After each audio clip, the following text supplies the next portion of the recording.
El título de esta enseñanza es la autoridad de Jesús. Y esta autoridad, mis amados, ahorita lo vamos a ver, está ligada con la enseñanza anterior. Y está perfectamente bien consolidada, bien ligada. Y nosotros podemos identificarnos como en aquel entonces a las personas que se les compartió, a los que Cristo les habló, pero Cristo y su palabra sigue siendo viva y sigue siendo eficaz. Y nos la sigue compartiendo a nosotros. Y con esta autoridad de Jesús tenemos un objetivo, como regularmente lo hacemos domingo a domingo, y es que nos relacionemos cada uno de nosotros de manera correcta con el Señor Jesucristo y con su autoridad.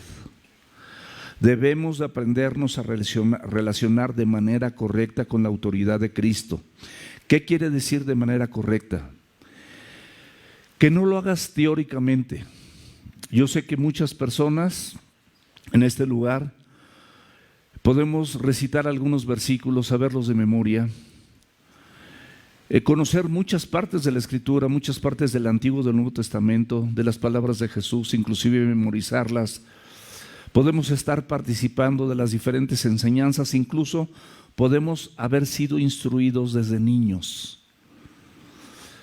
Pero por una o por otra razón, nuestra relación con esa autoridad, con Cristo, no ha sido práctica, sino simplemente ha sido teórica o filosófica, porque también especulamos en nuestros pensamientos, aunque sean positivos en relación a la Escritura, pero no los llevamos a cabo. Entonces esa autoridad en tu vida no es práctica. La practicidad de la palabra de Dios es que tú y yo la obedezcamos y la pongamos por obra. Si no, no es práctica. Si no, va a ser teórica, va a ser filosófica, pero si nosotros ahorita entendemos bien la verdad de las cosas en las cuales ya hemos sido instruidos, todos sabemos lo que yo le estoy diciendo, pero muchas veces no lo concientizamos como debemos hacerlo, y cuando nosotros, a través de la obra del Espíritu Santo, a través de la gracia y la misericordia de Dios, podemos entender este principio de vida, te garantizo que si tú lo entiendes hoy, vas a encargarte, pidiéndole a Dios que te ayude, para que todo lo que escuches acerca de la Escritura, el Señor te ayude a que lo hagas de manera práctica. Que no seas, como dice Santiago, tan solamente un oidor, y ese oidor luego se vuelve olvidadizo, porque no practicó lo suficiente lo que escuchó, y nada más lo escucha así como si fuera algo informativo. Pero recuerda que la Biblia es formativa. La Biblia quiere transformar tus pensamientos, quiere renovar tu corazón y quiere formar tu persona para que tú y yo podamos ser un fiel reflejo de la imagen de Dios. Dice la Escritura que Cristo es la verdad y su palabra también es verdad. Él era la representación auténtica de la verdad de Dios. La verdad personalizada de Dios. Todo lo que él hacía, todo lo que él pensaba, todo lo que él hablaba estaba relacionado perfectamente bien con la voluntad de Dios, expresa para todos nosotros aquí en la Escritura.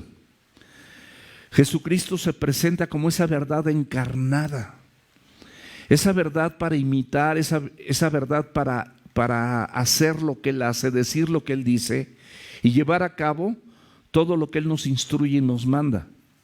Porque te voy a decir una cosa, Dios es un Dios de vivos, y por eso la palabra, cuando nos las da, es para vivos, no para el que se pasa de vivo, ¿no?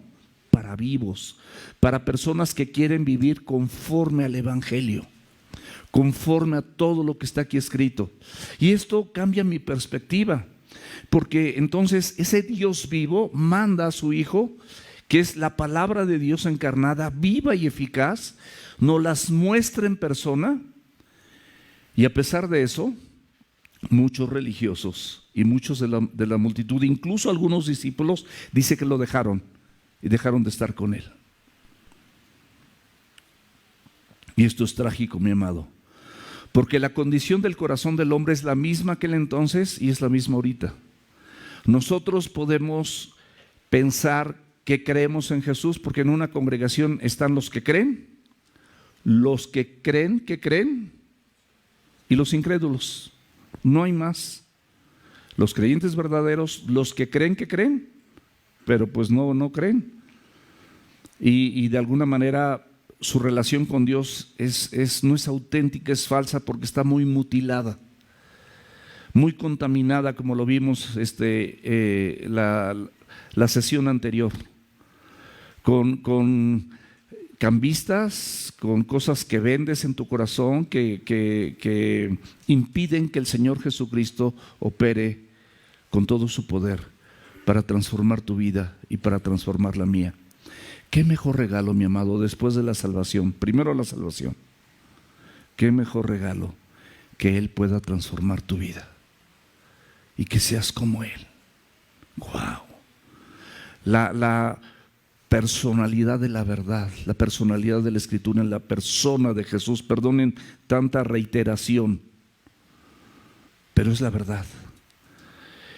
Y en ese momento muchos lo rechazaron, y hoy en día muchos vienen, escuchan, pero no hacen. Y toda la Biblia está ligada a esta verdad. Y por supuesto que de esa manera, pues tu adoración pues no pasa del techo. Tu fe, pues de la misma manera no pasa del techo. Tu comunión, tu relación con Dios no pasa del techo. Porque el Señor busca adoradores en espíritu y en verdad. O sea, cuando dices en espíritu es todo tu ser, espíritu, alma y cuerpo. Y en verdad es que tú lo adores conforme a lo que está aquí escrito, conforme lo hizo el Señor Jesús. Y eso es lo que estamos aprendiendo. Y eso es mi oración para mi persona y mi oración para la tuya, para que nosotros podamos caminar de esta manera y poder relacionarnos con la autoridad de Jesús de una manera práctica, no de una manera teórica o filosófica. Si recordamos los versículos anteriores, vemos que Jesús entra triunfante a Jerusalén, dice la Escritura, montado en un pollino, en una cría de asna, un burrito pequeño. Eso es un pollino. Y que todas las indicaciones que el Señor le dio a los discípulos que mandó a recogerlo fueron perfectas. Y dice la Escritura, fíjate muy bien, y esto se relaciona con lo que vamos a ver, que los discípulos lo que hicieron primero es poner sus mantos sobre el pollino. Pero posteriormente otro grupo de discípulos y las multitudes pusieron sus mantos donde pasaba el pollino y el Señor Jesucristo montado en ese pollino. Esto significa que estabas delegando tu autoridad, lo que tú eres como autoridad, la autoridad pequeña que podamos tener cada uno de nosotros. Señor, yo la deposito, siéntate o ponte sobre ella, inclusive cuando pases tú, pasa sobre mi autoridad. Ya no importa lo que yo pienso, no importa lo que yo digo, no importan mis razonamientos, y no quiere decir que nosotros nos convirtamos en Somni, por favor. Entendamos que nuestro culto para el Señor, dice la Biblia, es racional. Dios no quiere bloquear tus pensamientos, no quiere bloquear tu raciocinio, no quiere bloquearte de ninguna manera. Por eso te hizo así, con un intelecto que puede entender, y ese culto puede ser racional. Es un culto entendido, es un culto que sabes a quién le cantas, sabes perfectamente bien lo que le dices y sabes por qué lo adoras. ¿Sabes por qué te sometes a su palabra? ¿Sabes por qué vienes a la iglesia con un motivo correcto? ¿Sabes por qué abres la Escritura en tu devocional? Y sabes cuando oras, sabes a quién le hablas. Y cuando Él te habla, sabes que esto tiene autoridad. Y de nada sirve si yo reconozco esta autoridad, porque todos nosotros, yo creo que la mayoría, podemos reconocer la autoridad de la Escritura y la autoridad de la persona de Jesucristo. Pero la pregunta es, ¿la recibes en tu vida?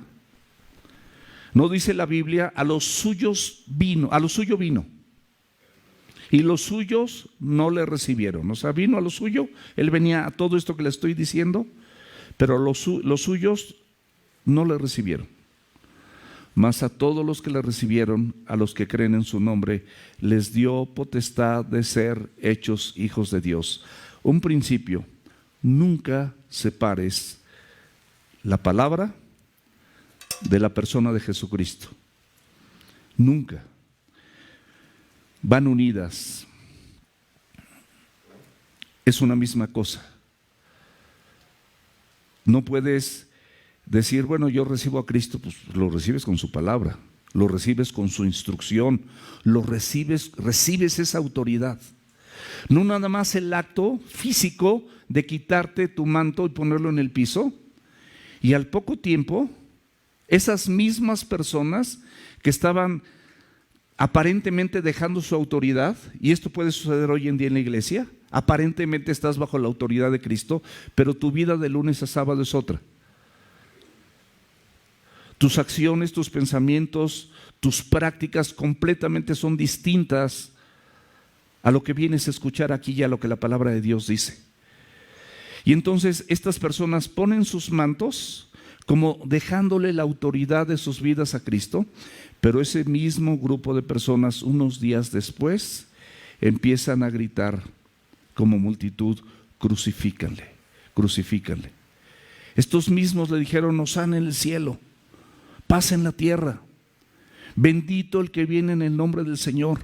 Todo esto lo dijeron de sus labios, pero por eso la Escritura dice en Mateo 15, 8 y 9, dice: estos de labios me honran.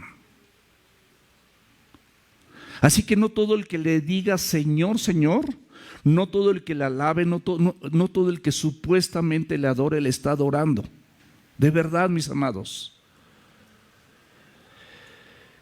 Tenemos que estar capacitados por Dios y dejar que el Espíritu Santo haga su obra en nuestra vida, para que cada uno de nosotros sepamos que estamos adorando en espíritu y en verdad, y con todo nuestro espíritu, nuestro ser, nuestra alma y cuerpo, guiados por el Espíritu Santo de Dios, llevados de la mano por Él, nos convirtamos en esos adoradores que Él busca que le adoren.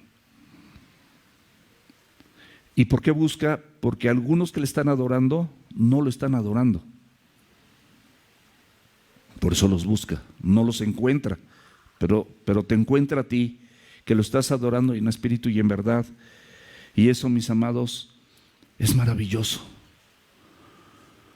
Porque a pesar de nuestra condición humana, por la gracia de Dios, entendimos ese pedazo de la Escritura, pero ese pedazo es portentoso, majestuoso, celestial, y te va a abrir el camino para muchas otras cosas. Termina esto, llega al templo, encuentra ahí un sistema de cambios de monedas y venta de animales para el sacrificio. Todo esto propiciados y avalados por los sumos sacerdotes de ese tiempo, es decir, por las personas religiosas, las personas que supuestamente enseñaban la Escritura, como eran los escribas, expertos en la ley, expertos en las tradiciones de hombres, pero avalando este tipo de prácticas, ridículas y absurdas, contrarias al lugar del templo, que es para oración, para adoración, para alabanza. Y ahorita ya no hay un templo físico. Esto no es un templo, esto es un edificio. El templo eres tú. Y tú eres propiedad, dice Corintios, del Espíritu Santo. Y dice Corintios también que Él habita en ti. ¿O ignoras que eres templo del Espíritu Santo, el cual tienes de Dios? Y te dice también que tú no eres tuyo, eres de Él, porque fuiste redimido, porque hubo un precio por tu vida. Y mis amados, este es el contexto de lo que vamos a ver, y nosotros es importante que conceptualicemos en nuestro corazón qué tanta autoridad tiene Cristo y su palabra en nuestra vida. Esa es la autoridad. Es una autoridad portentosa, tan poderosa, que Dios dijo: sea la luz, y así de simple fue la luz.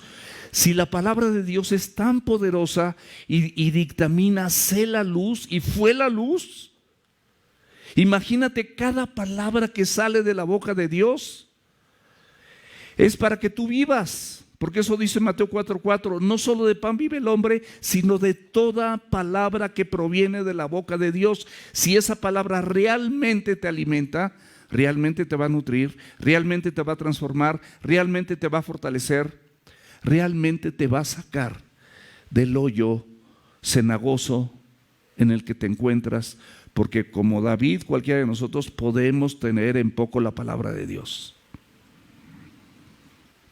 Ese es el tema, mis amados. No queremos que a lo suyo vino. Él vino a esto y los suyos no le recibieron. No lo recibas intelectualmente, teóricamente, filosóficamente. Recíbelo en espíritu y en verdad, con todo tu ser, y disciplina tu vida. Eso es lo que es un discípulo: disciplinar su vida a someterse y a vivir conforme a todo lo que está aquí escrito, sin que falte una coma ni una tilde. Por eso a Jesucristo nunca le pudieron hallar defecto. Nunca tuvieron de qué acusarle los expertos de la ley, porque Él era la voluntad de Dios y la verdad de Dios encarnada en sí mismo, manifestándose a los hombres. Y hoy en día se sigue manifestando a tu vida y se sigue manifestando a través de lo que estamos hablando a cada uno de nosotros.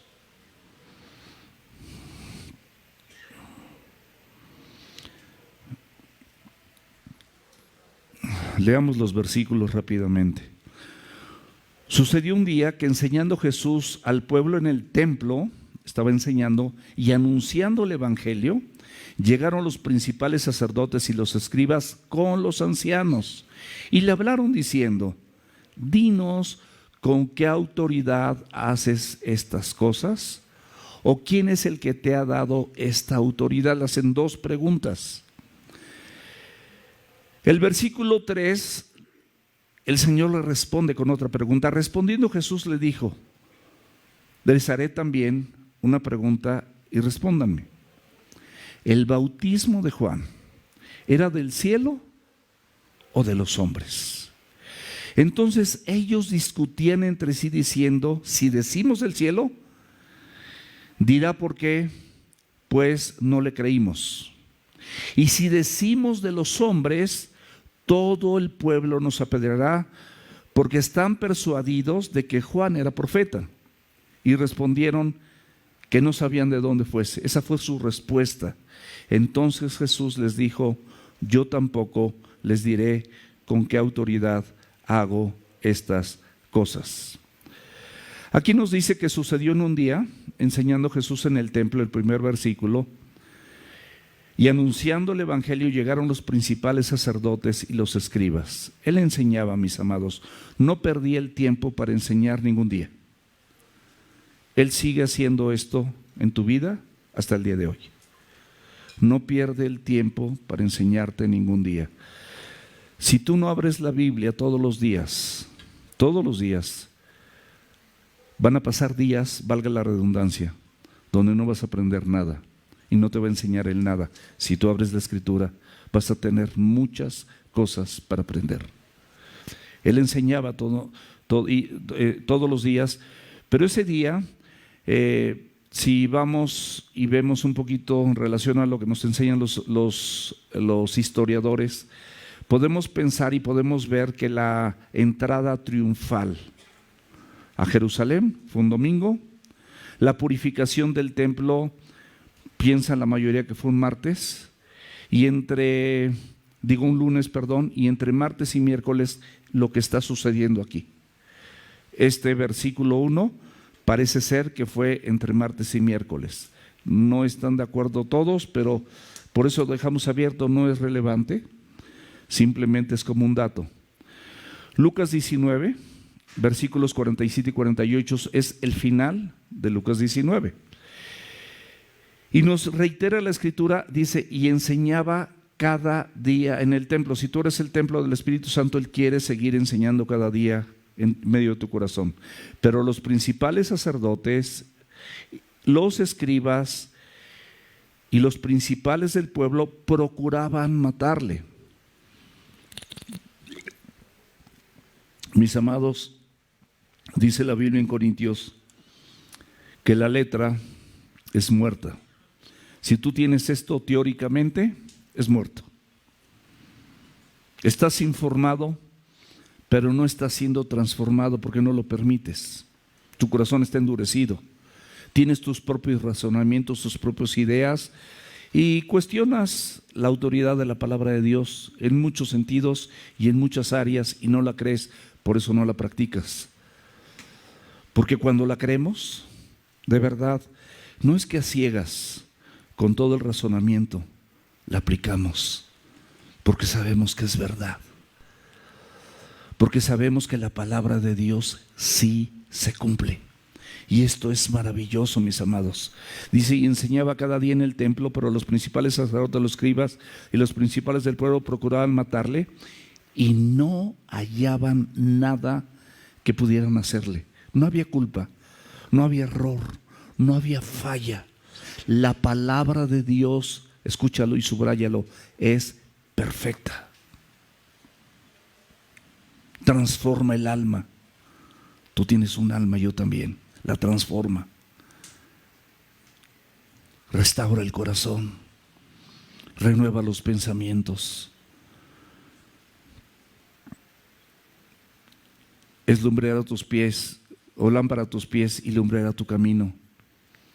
Es medicina a tu cuerpo y refrigerio para tus huesos. Es como espada de dos filos que va a penetrar el alma y el espíritu. Va a discernir también las intenciones de tu corazón, que tu corazón es engañoso. O sea, cuántas cosas tiene esta verdad maravillosa de la Escritura, de la palabra de Dios. Y no podían hacerle nada, porque todo el pueblo, todo aquel que la oye, no puede argumentar algo en contra de ella, de verdad. Hay debates, yo sé, pero la palabra de Dios tiene respuesta para cualquier cosa que se debata en contra de la Escritura. Los que debaten no la conocen, nada más debaten a través de su necedad y sus propios razonamientos, como los judíos y los griegos. Los griegos pedían sabiduría y los judíos pedían señales y recibieron todas las señales del mundo y todavía decir, bueno, pero a ver, aquí enfrente a mí, hazme una señal. El Señor es Rey de Reyes y Señor de Señores, no es títere de nadie, no está a tu disposición. No se trata de ti ni se trata de mí. Toda la vida y todo el Evangelio se trata de Él. Es en Él, es por Él y es para Él. Y lo puedes ver en Colosenses. Este capítulo 9 de Lucas, vamos a observar que hay ataques calculados y bien coordinados en contra de Cristo. No nada más no nada más con esta pregunta. Ellos se juntaban para confabular en contra de Jesús, para conspirar, para ver cómo lo mataban, a ver qué fallas se encontraban. Y la Biblia nos dice también que hoy en día nosotros podemos congregarnos, no para lo mejor, sino para lo peor. Nada más como dato, abre la Escritura ahí en 1 Corintios capítulo 11, versículo 17. Y fíjate lo que dice la palabra de Dios, pero al anunciarles esto que sigue, o sea, esto que te va a decir el Señor a través de su palabra, no te alabo. Y ahí te va. Porque no te congregas para lo mejor, sino para lo peor. Y para lo peor es que tú simplemente te congregues y que no recibas la autoridad de Cristo y su palabra.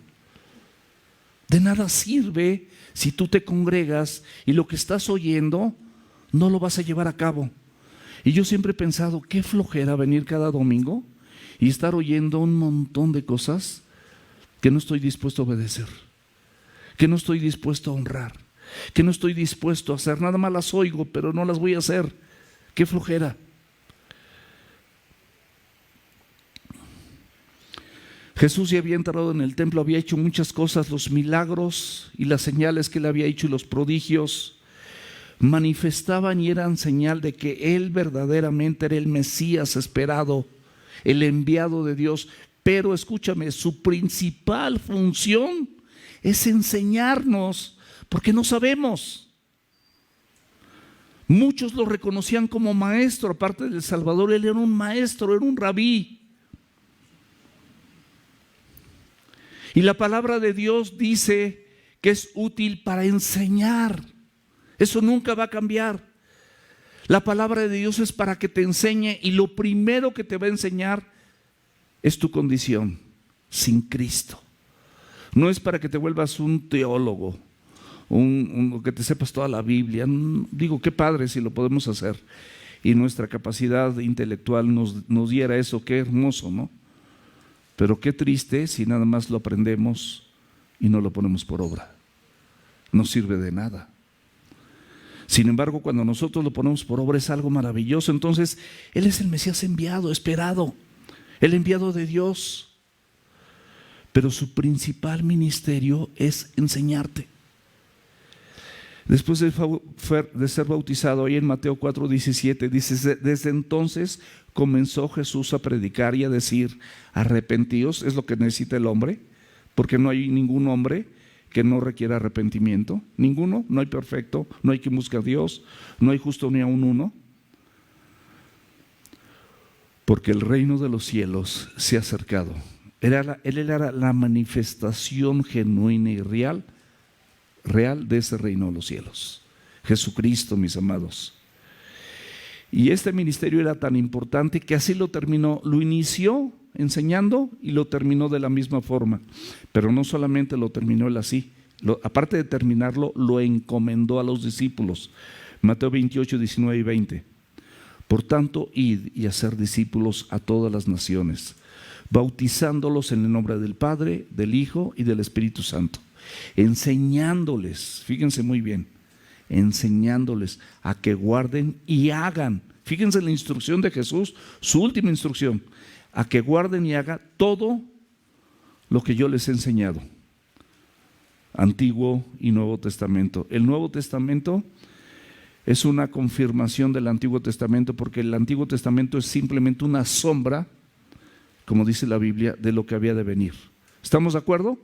¿Me van siguiendo? ¿Vamos aprendiendo juntos? ¿Vamos viendo la relevancia de la palabra de Dios?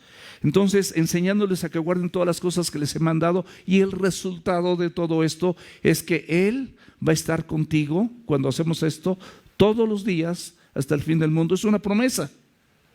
No es una sugerencia, no es una posibilidad, es algo donde Él está diciendo, y su palabra es veraz, su palabra es fiel. Él va a estar contigo todos los días hasta el fin del mundo, hasta el fin del siglo. ¿Qué más queremos? ¿Qué te impide? Lucas 20, mis amados, describe 3 grupos. Estos 3 grupos se denominan Sanedrín. Y es como el chafedrín, ¿no? Porque eran bien chafas. Pero ahí, para que se oyera bien bonito, el Sanedrín. Pero pues es el chafedrín. Eran hombres fallos que le daban más importancia a las tradiciones de los hombres que a la misma palabra de Dios, y Jesucristo se lo replicó de esa misma manera. No, las tradiciones de los hombres eran más importantes porque esas sí las recibían y querían que los demás las recibieran. Pero la autoridad de la palabra de Dios no la recibían, ni recibían al autor de ella, que es la verdad, el camino, la verdad y la vida. Estos, mis amados, esta organización estaba aprobada por el Imperio Romano y eran los encargados de ejercer el gobierno civil y religioso dentro de los judíos. Esto era bien conocido. Los principales sacerdotes, como todos o la mayoría sabemos, controlaban el templo. Los escribas, en su mayoría, eran fariseos. Y estos, que en su mayoría eran fariseos, eran expertos en la ley y en las tradiciones que ellos tenían. Eran expertos. Los principales del pueblo, mis amados, eran laicos, eran judíos también, pero eran laicos. prominentes y tenían mucha influencia en todos los asuntos del templo. Estos tres grupos se reunieron para lo peor, no para considerar lo que estaba escrito, no para escudriñar las escrituras como el Señor Jesucristo se los dijo en Juan 5:39, escudriñar las escrituras porque a ustedes les parece que en ellas hay palabras de vida eterna y ellas son las que hablan de mí. No se reunieron para eso, se reunieron para confabular y contradecir todo lo que el Señor Jesucristo hacía y decía, y lo querían cuestionar y querían encontrar fallas. Eso lo puedes ver en Mateo 26:59, si quieres tomar nota. Ahí vemos que todo este grupo se reunía. En Lucas 22 dice, y le hablaron diciendo, aquí vienen las dos preguntas, dinos con qué autoridad haces estas cosas, o qué es el que te ha dado esta autoridad, o quién es el que te ha dado esta autoridad. ¿Quién es? ¿De qué se quejaban? Bueno, ¿quién te dio autoridad para limpiar el templo? ¿Quién te dio autoridad para sacar a los cambistas y volcar sus mesas? ¿Quién te dio autoridad para expulsar a todos los que vendían esos animales que ya estaban certificados por nosotros? ¿Quién de nosotros? A ver, dime. Esa es la pregunta original. ¿A quién consultaste? De los que estamos autorizados. ¿Quién te dio autoridad para sanar ciegos y cojos en el templo, como dice Mateo 21:14? Estos ataques, mis amados, estaban diseñados por este grupo Sanedrín para buscar un error, una equivocación y ponerle una trampa a nuestro Salvador. Y podemos ver que no son las únicas preguntas estas que vemos en el versículo 2 de Lucas 20. ¿Hubo más? La tercera pregunta la puedes ver y la veremos más adelante en el versículo 22 de Lucas 20. Nada más no nos vamos a adentrar, pero la pregunta es, ¿nos es lícito dar tributo a César o no? O sea, ¿es lícito que demos impuestos? Y ya sabemos algunos de los que estamos aquí qué le respondió el Señor Jesús. Y luego en el versículo 33 del mismo Lucas 20 hay otra pregunta donde una mujer se casó y murió su marido, se murió, se casó con el segundo hermano y se casó así 7 veces. Y le preguntan, en la resurrección, ¿de quién será esposa? Otra pregunta, digamos, capciosa, como trampa, para ver qué responde. Y vamos a ver las respuestas magistrales en los siguientes domingos. No queremos adelantarnos, pero sí quería hacer énfasis de que este capítulo 20 tiene el resultado de este grupo religioso que se reunió para lo peor. No nos reunamos nosotros para lo peor, mis amados.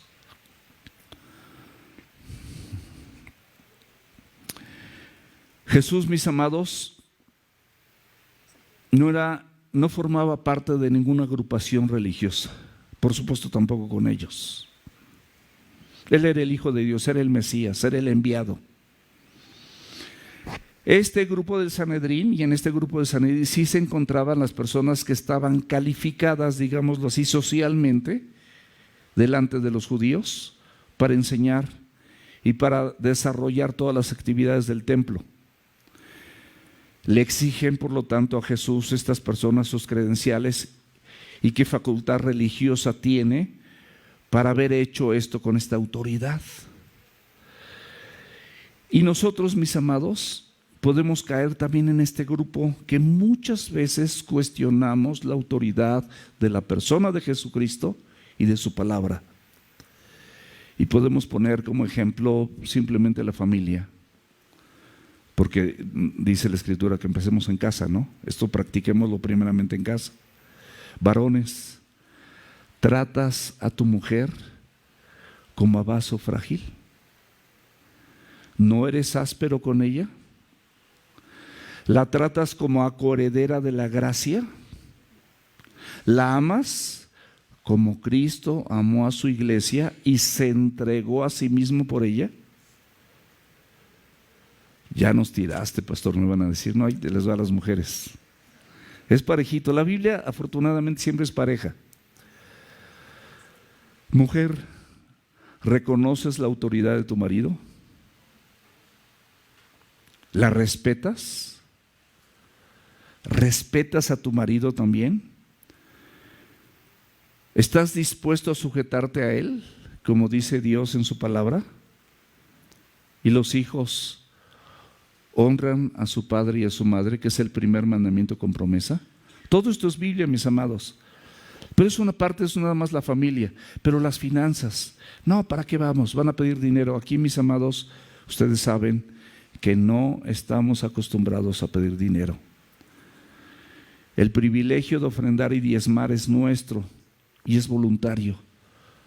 La Biblia lo indica, la Biblia lo dice. Pero si tú no quieres hacerlo, no tienes obligación a hacerlo. Como todo lo que dice la Escritura. Si tú no quieres hacerlo, tampoco tienes obligación, ni Dios mismo te obliga a hacerlo. Entonces, como todo lo que la enseñanza enseña. Pero no es que dicen que sea generoso. Y es que ahí nunca hacemos vendimias. Las vendimias, esto es nada más porque hay padres que tienen 2 o 3 hijos. Y si van a pagar un vuelo de avión a Monterrey y luego van a pagar los 2,200, me parece que cuesta el campamento con alimentos, con hospedaje y con todo esto. Está barato. 1,200, ya lo aumenté en 1,000 pesos. Ya estoy como los cambistas, caray, como. Pero lo bueno es que aquí me corrigieron, que ya le subí una cuota, ¿no? No, 1,200. Y el vuelo. Y entendiendo esto y entendiendo los tiempos, exclusivamente eso es con ese fin, no hay otro fin.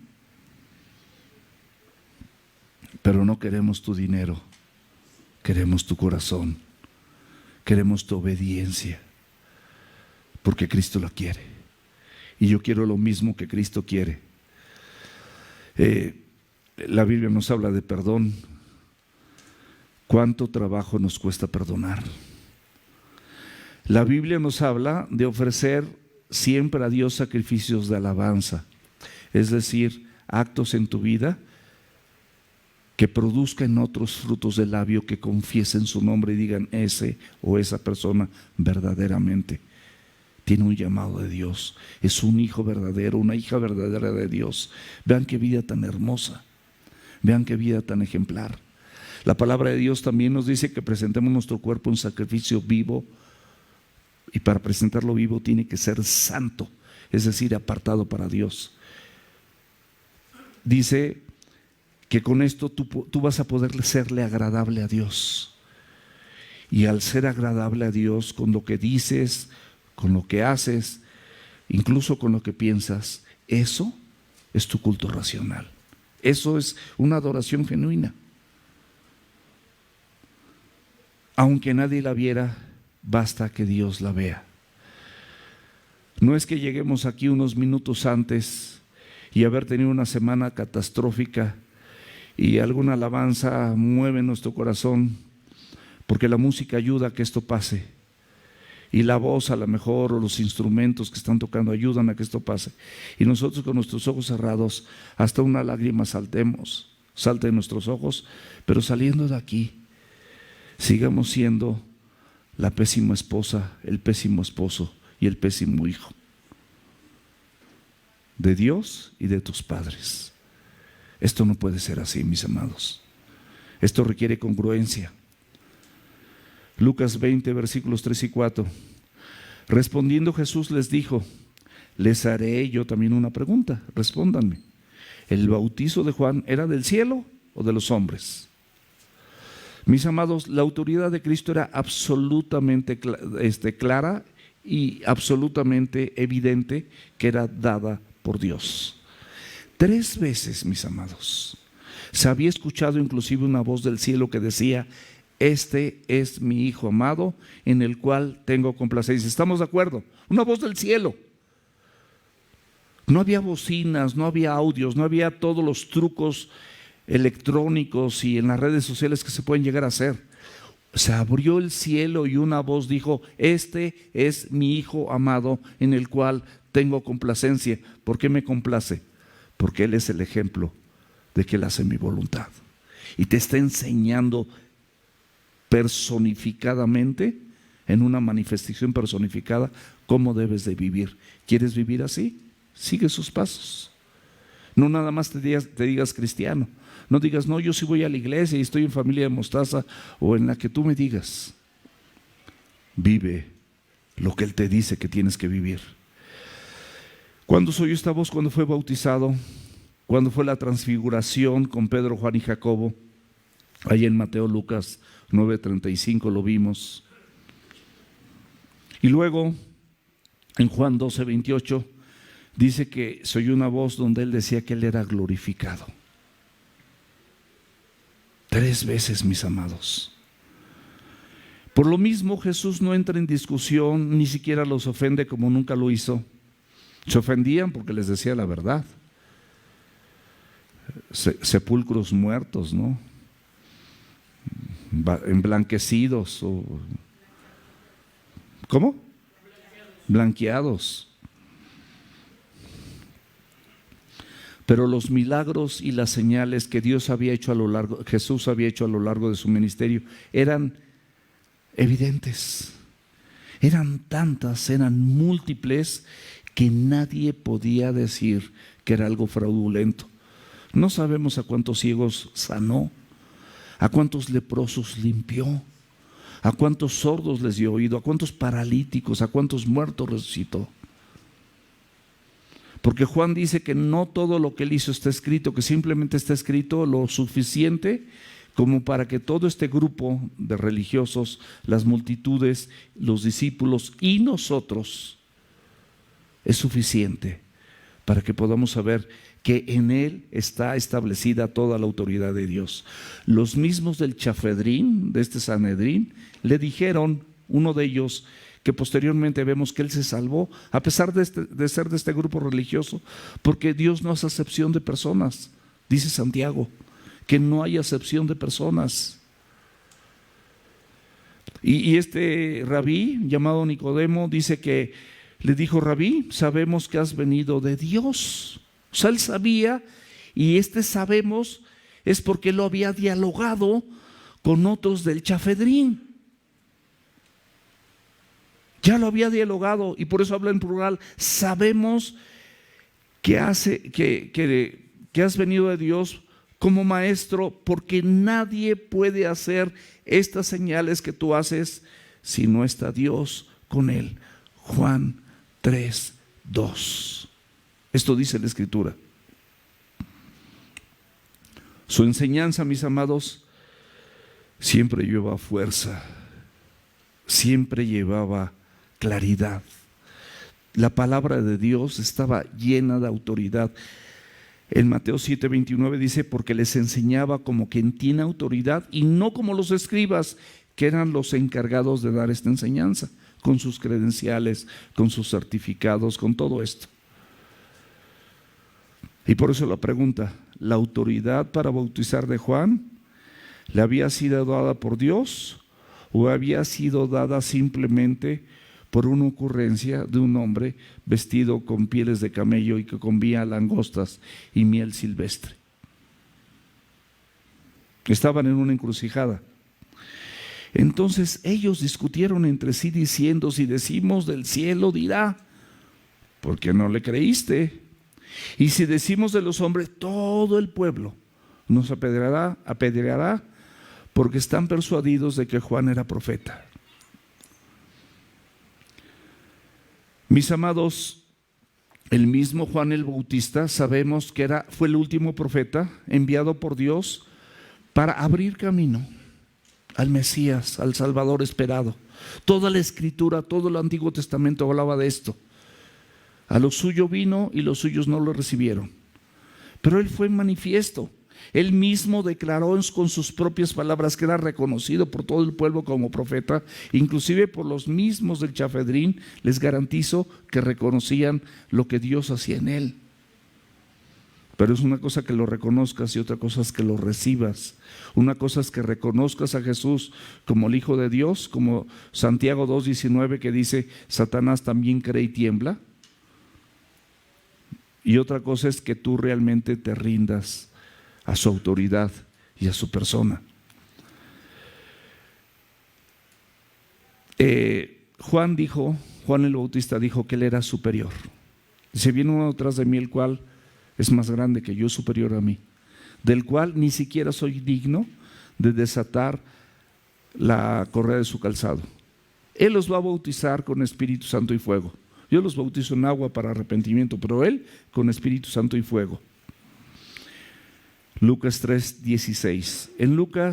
En Juan 1, versículos 26 y 27, dice el mismo Juan, dice, este que viene después de mí es antes de mí. O sea, él es eterno, él ya era, él ya existía, él te crió, él me crió, él me dio esta misión. A pesar de todo esto y de estas manifestaciones, que él decía también, aquí reitera que él no era digno, ni siquiera digno de desatar la correa de su calzado. O sea, no era ni siquiera digno de inclinarse delante de él para desatar esta correa. A pesar de que él merecía toda la reverencia, ni siquiera soy digno, pero aquí estoy. Soy un hombre común, pero seguirlo a él, seguir sus palabras, sus enseñanzas. Él los llevaba a Jesús y todo lo que decía era dado por el Espíritu Santo. Él mismo lo presentó como el Cordero de Dios que quita los pecados del mundo. ¿Estamos de acuerdo? Juan 1:29. La autoridad, mis amados, de Jesús es revelada a través de su palabra. Por eso nunca la separes. Después de esta revelación, ¿qué se requiere? Obediencia. Si hay revelación y no hay obediencia, de nada sirve, porque simplemente te sirvió como una instrucción, como una información, pero que no vas a obedecer. ¿Cuántos de los que somos padres les llegamos a decir algo a nuestros hijos? A ver, por favor, quiero que laves los trastes, y terminando de lavar los trastes, vas y haces tu cuarto. ¿Cuántos hemos dicho eso? Bueno, alguna cosa por el estilo. ¿Y qué pasa si tu hijo lo hace? Dices, wow, qué padre, tengo un hijo obediente. Pero si no lo hace, le entró por aquí y le salió por acá, estaba en su celular. Dice, ahorita, ¿en cuánto? 5 minutos, y pasó todo el día y nunca lo hizo. Así venimos muchas veces, y me incluyo, no en este tiempo, pero en otro tiempo. Así pasó con mi vida. Yo ya iba a la iglesia, pero no todo estaba dispuesto a hacerlo. Y gracias a Dios que el Señor puede transformar tu vida y puede transformar la mía. Y ahorita pues podemos ser personas diferentes gracias a Él. El solo conocer la palabra de Dios y a Dios no te transforma, ¿eh? ¿Tú crees que Satanás no la conoce, no lo conoce? Y conoce su palabra. No puedes ver que él la recita y se la dijo al mismo Jesús. Escrito está. Pero hasta que la pones por obra es cuando es eficiente. Santiago 2:18, por favor, esto es bien importante. Pero alguno dirá, tú tienes fe y yo tengo obras. O sea, tú tienes fe, pero mira, yo tengo obras. Muéstrame tu fe sin tus obras. O sea, tus obras, como las de los religiosos, pues son evidentes, pero no tienes fe. Los religiosos eran evidentes en muchas manifestaciones, en sus largas oraciones, en su léxico, en todo el protocolo que hacían en el templo, pero no obedecían, no eran evidentes sus obras. Muéstrame tu fe sin tus obras, y yo te mostraré por mi fe mis obras. O sea, tu fe te va a ayudar a que vivas de manera correcta, a fin de que el hombre de Dios sea perfecto, enteramente preparado para toda buena obra. Segunda de Timoteo, capítulo 3, versículo 17. Versículo 7. Y respondieron que no sabía de dónde fuese. O sea, eso es lo que le respondieron estas personas a la pregunta de Jesús en el versículo 7 de Lucas 20. La respuesta que dieron, mis amados, no fue honesta. Dijeron, no sabemos, y sí sabían. Tenían la verdad en la persona de Jesucristo, la tenían delante de sus ojos y decidieron rechazarla. La conocieron, pero la rechazaron. Y esto que vamos a leer ahorita nos incluye a todos. A estos es la explicación para estos religiosos y es la explicación también para los que rechazamos esta verdad.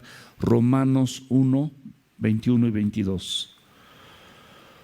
Pues habiendo conocido a Dios, no le glorificaron como a Dios. ¿Cómo dice? ¿Habiendo qué? Conocido. Este pueblo de labios me honra, mas su corazón está lejos de mí. Ellos le conocían, habiendo conocido a Dios, no le glorificaron como a Dios, ni le dieron gracias. Es decir, ni le glorifican, sí lo conocen, pero ni le glorifican, ni le dan gracias. Son ingratos. Y aquí dice más de este grupo. Sino que se envanecieron en sus razonamientos. Tienen razonamientos que piensan que son muy sabios y se envanecen en ellos. Y así funcionan, así hablan y así trabajan. Pero tienen un corazón necio, dice, y su necio corazón fue entenebrecido. Ya era necio, ya tenía tinieblas, pero es más entenebrecido.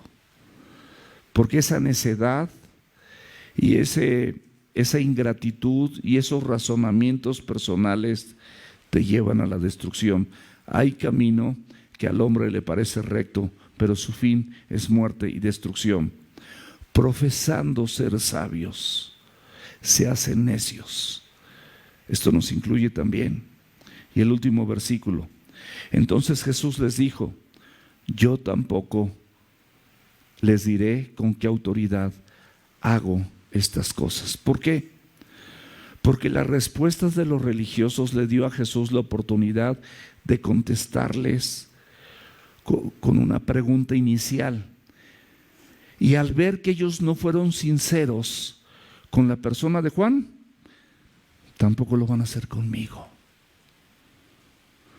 Si tú no eres sincero en lo que estás oyendo, si no estás oyendo con un corazón sincero, con plena certidumbre de fe, como dice Hebreos, con una persona común y corriente, pero que estoy pastoreando esta iglesia y te estoy diciendo lo que la palabra de Dios dice, no lo que yo digo, y no eres sincero con lo que estás oyendo de mis labios o de cualquier siervo de Dios con una sana enseñanza establecida a través de la Escritura, no vas a ser sincero tampoco con Jesús. No vas a ser sincero con su palabra. No vas a recibir esa autoridad. La vas a rechazar, como rechazas quizás esto que Dios te está revelando y no quieres cambiar.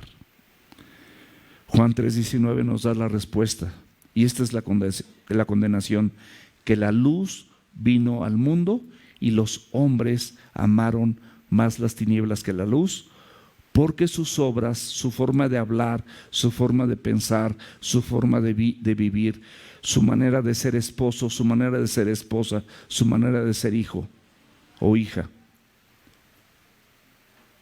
no es conforme a lo que está establecido en la Escritura. Sus obras son malas. su manera de vivir es mala, es reprobada. Ahí también en Romanos 1 dice que estos fueron entregados, su mente era reprobada y fueron entregados una mente reprobada. Más reprobada, ya ni en extraordinario, ya no pasa. Hay tanta dureza en el corazón. En ocasiones, mis amados, el Señor guarda silencio ante las peticiones. ¿Pueden apagar el celular, de favor? En ocasiones el Señor guarda silencio a tus oraciones, porque está esperando que la instrucción que ya te dio la lleves a cabo. Pero no la lleves a cabo, pero sigues con tu oración. O sea, pues ¿cómo? O sea, es imposible, de verdad. Ponle sentido común. ¿Por qué no te responde? ¿Por qué guarda silencio? Tenemos un ejemplo en Hechos 8, 26. Vemos que el Espíritu le dijo a Felipe que fuera de Jerusalén a Gaza. Estaba en Jerusalén, el lugar de adoración para los judíos, pero que fuera a Gaza, de las 5 principales ciudades de los filisteos, donde había otras doctrinas, otras enseñanzas, dioses paganos, gente pagana, etcétera, gente impía. Ahí lo manda. No le dijo para qué, no le dijo a quién vería y no le dijo tampoco con qué propósito. Pero tú y yo muchas veces, a ver esto, pero ¿para qué, Señor? A ver, ¿para qué? A ver, ¿cuál es tu propósito, Señor? A ver, explícame un poquito a quién voy a ver o de qué sirve que yo haga esto que tú me dices a través de tu palabra. Y así nos ponemos. Felipe no hizo esto. Felipe, dice la Escritura, que se levantó y fue y vio un eunuco etíope. ¿Y qué estaba haciendo? Estaba leyendo la Escritura. ¿Y qué leía? El profeta Isaías. Y ya cuando Felipe obedeció, le da la segunda instrucción. Le da una nueva revelación. Acércate al carro del eunuco. Este eunuco creyó, le dijo, no hay quien me explique, pero yo te explico. Le explicó, entendió el evangelio. El Señor ya lo tenía predestinado, como te tiene a ti. Pero este eunuco quería entender y no entendía, y mandó una persona, porque esa persona era importante. Y al ratito le dijo, si hay agua aquí, ¿qué impide que yo sea bautizado? Y bueno, hay más historia, pero no hay tiempo. Vamos a terminar con estas conclusiones. La autoridad y la palabra de Jesús, o la palabra de Dios, escúchame y subráyalo, no se discute. Nunca discutas la palabra de Dios. Reconócela, recíbela y obedécela. Eso es lo que tenemos que hacer con la palabra de Dios. Porque en Lucas 46 y 47, los versículos del capítulo 6, dice, ¿por qué me dices Señor, Señor? Y no haces lo que yo te digo. O sea, no la discutas, no la cuestiones, simplemente obedécela. Cuando alguien discute la autoridad de Jesucristo y su palabra, en realidad está rechazando a Jesús. Le puede decir Señor, Señor, pero no está haciendo lo que Él dice. Y es lo mismo. Señor, Señor, en tu nombre. Es lo mismo. ¿Y qué les dijo el Señor? Apártate de mí, hacedor de maldad. Él distingue los corazones, Él los prueba. Él sabe quién tiene una adoración genuina, porque la adoración no es aquí nada más.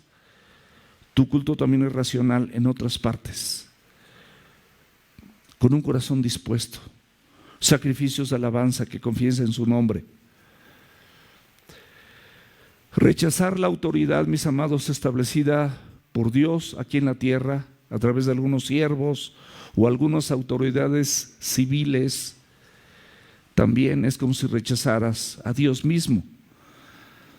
Me refiero por poner unos ejemplos, la autoridad de los esposos, la autoridad de los padres de familia, la autoridad de las instituciones gubernamentales, la autoridad de los pastores o los ministros de la iglesia donde te congregas. Porque en Romanos 13:2 dice, de modo que a quien se opone a la autoridad, a lo establecido por Dios resiste, y los que resisten acarrean condenación para sí mismos. Y terminamos con este versículo. Quiero hacer un paréntesis nada más. Estas autoridades nunca pueden estar en contra de lo que establece la palabra de Dios. Si a mí me vienen a decir con estas ideologías que yo una el matrimonio a dos personas del mismo género, a lo mejor me va a costar la cárcel, pero va a ser imposible que yo esté ahí. Se los digo desde ahorita. Por poner un ejemplo. Si yo me paso un auto, un alto, yo no les puedo decir, soy pastor. Bueno, pues por supuesto, si eres pastor, pues todavía es ejemplo, ¿no? ¿Por qué te pasa el alto? ¿Por qué te metes en sentido contrario? La autoridad tiene todo el derecho de ponerme una infracción. Éxodo 23, 21 y 22, con esto terminamos. Esto es imperativo. Guárdate delante de Él y oye su voz. No le seas rebelde, porque Él no perdonará tu rebelión. Ahorita tienes oportunidad de arrepentirte, pero si tú llegas rebelde delante de Él, no va a perdonar tu rebelión, porque tu nombre y el mío está en Él, si somos sus hijos. Versículo 22. Pero si en verdad oyeres su voz e hicieres todo lo que Él te dice, si me permites parafrasear aquí en su palabra, dice el Señor, será enemigo de tus enemigos y afligirá a los que te aflijan. ¿Quieres esto? ¿Quieres esto en tu vida? Ponte de pie y vamos a orar.